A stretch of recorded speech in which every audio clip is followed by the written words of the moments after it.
சிவாய நம. திருச்சிற்றம்பலம். அருட்பெருஞ்சோதி அருணாச்சலா. இன்னைக்கு பௌர்ணமி தினம், ஆடி பௌர்ணமி. இன்றைய நாள் ஆடி பௌர்ணமி மட்டுமல்லாமல் ஆடி மாதம் வருகின்ற பௌர்ணமியில்தான் குரு பூர்ணிமா வரும். அந்த குரு பூர்ணிமா என்றால் என்ன?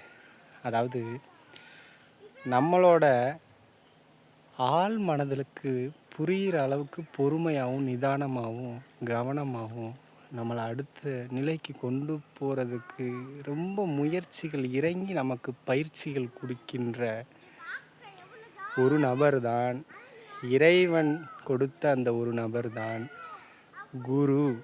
குரு ஸ்தானத்தில் இருக்கின்ற இறைவனின் மற்றொரு ரூபங்கள். அவர்களுக்கு நன்றிகள், பூஜைகள். ஒரு சித்த ரூபத்தில் இருக்கிறவங்களுக்கு அனைவர்களுக்குமே பூஜைகள், செய்கின்ற மரியாதைகள், வாழ்த்துக்கள், அவர்களிடத்தில் காட்டக்கூடிய ஒரு அன்பு எல்லாம் இந்த குரு பூர்ணிமா அன்று காட்ட வேண்டும். நமக்கு புரியும்படி ரொம்ப நமக்கு எப்படி சொல்வதென்றால், இந்த வாழ்கின்ற இந்த சிற்றின்பத்தை தேடும் இந்த வாழ்க்கையில் நமக்கு ரொம்ப உதவிகரமாக இருக்கின்றவர்கள் இந்த குருஸ்தானத்தில் இருக்கின்றவர்கள்.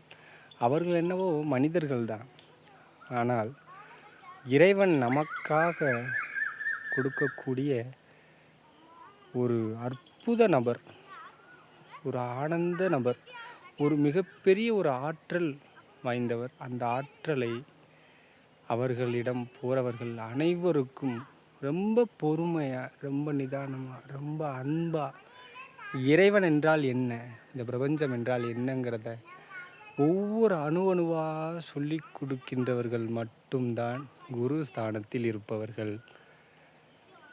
அப்படி இருப்பவர்கள் நான் தான் பெரியவன், நான் தான் குரு, என்னிடம் நீங்கள் வந்தே ஆகணும் என்று எந்தவித ஆணவமும், எந்தவித அகங்காரமும், எந்தவித சுயநலமும் இல்லாத ஒரு எல்லையற்ற ஒரு ஆன்மீக நிலையை கடந்தவர்கள். தான் என்கின்ற அனைத்து விதமான எண்ணமும் இல்லாதவர்கள்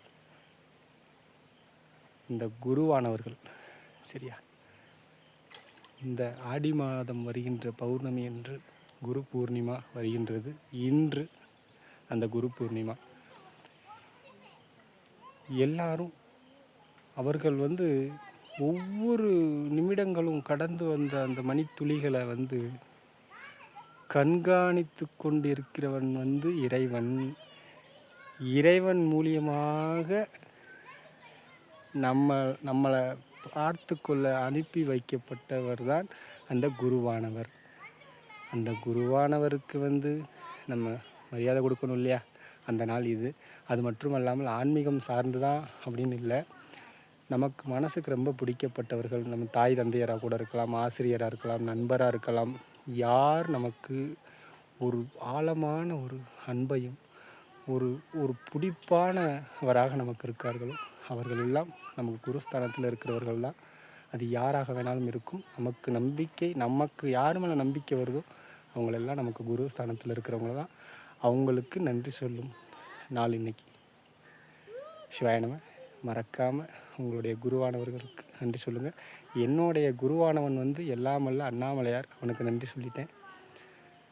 இன்றைக்கி அடியன் குலதெய்வ ஆலயத்துக்கு வந்திருக்கோம்.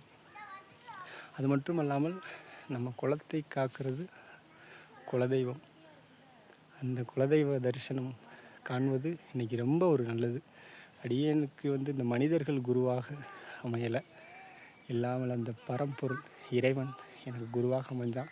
இன்றைக்கி காலையிலேயே மேக மூட்டத்தில் அந்த ஒரு சொரூபத்தை நான் பார்த்துட்டேன். லிங்க ரூபத்தில் எனக்கு காட்சி கொடுத்தான். காலையிலேயே அவனை வணங்கிட்டேன். எழுந்த உடனே அவனோட காட்சி கிடச்சிச்சு, வணங்கிட்டேன். இவையெல்லாம் இல்லாமல் பரம்பொருள் சொல்ல சொன்னால் சொல்லிட்டேன். சரியா? அவ்வளோதான். இங்கே நம்ம தாங்கிறது எதுவுமே இல்லை. இப்போ என்னிடத்தில் எத்தனை பேர் வந்தாலும் கூட நான் இருப்பது அவனிடத்தில் தான். திருச்சிற்றம்பலம்.